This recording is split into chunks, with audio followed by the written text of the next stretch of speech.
Happy Independence Day, my dear little kids. So, nation is celebrating 74th Independence Day,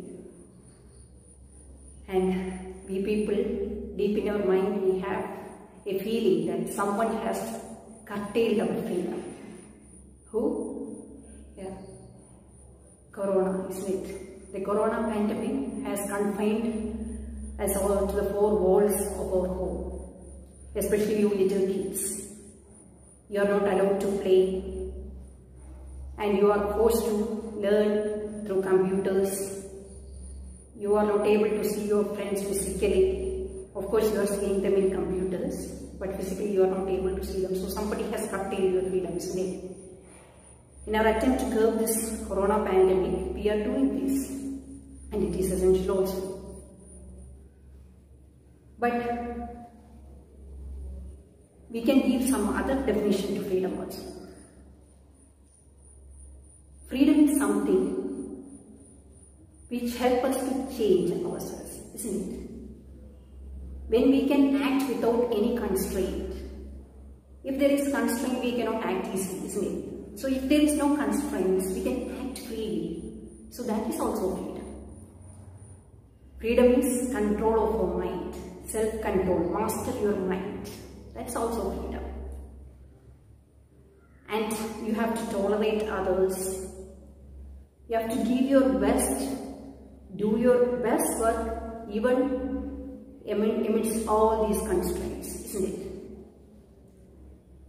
And today, in this Independence Day, I would like to drag your attention to a poem written by Sri Rabindranath Tagore way back in 1911.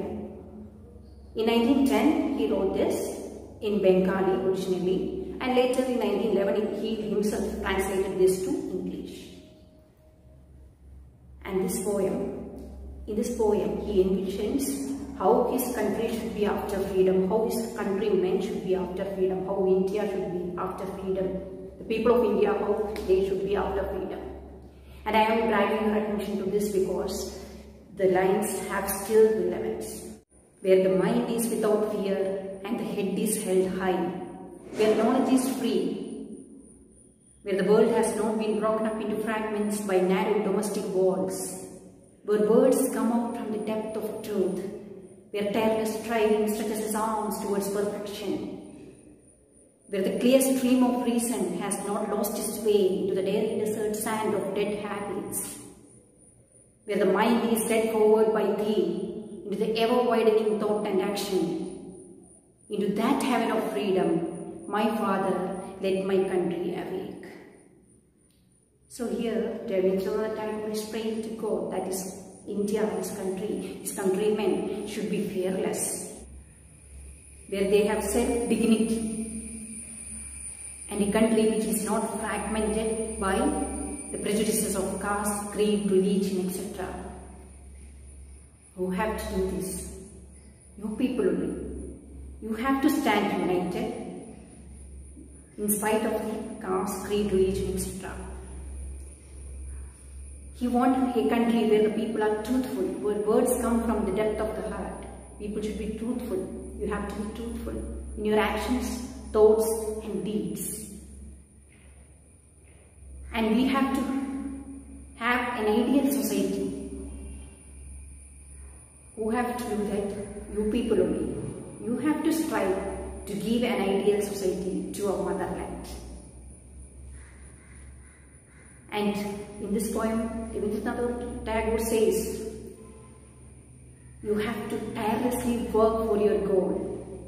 Whatever goal you have in your life, work for it tirelessly. Achieve it.